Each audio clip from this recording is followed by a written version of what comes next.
ദൈവം നമുക്ക് ചെയ്ത നന്മകളെ ഓർത്ത് നാം ദൈവത്തെ സ്തുതിക്കണം.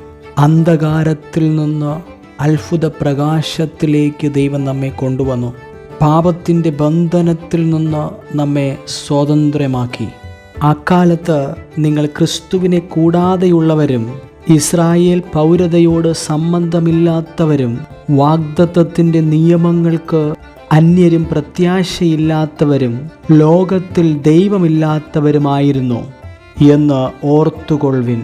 ദൈവം നമ്മെ തൻ്റെ വാഗ്ദത്തത്തിന് കൂട്ടവകാശികളാക്കി നമ്മെ നിത്യജീവന് അവകാശികളാക്കി തീർത്തു. എന്മനമേ യഹോവയെ വാഴ്ത്തുക, അവൻ്റെ ഉപകാരങ്ങളൊന്നും മറക്കരുത്. ദൈവം നമ്മെ നടത്തിയ വിധങ്ങളെ ഓർത്ത് പരിപാലിച്ച പരിപാലനങ്ങൾക്കായി, മാറ്റമില്ലാത്ത ദൈവത്തിൻ്റെ കരുണയ്ക്കായി, സ്നേഹത്തിനായി, കൃപകളെ ഓർത്ത് നാം ദൈവത്തെ സ്തുതിക്കുക. ആമേൻ.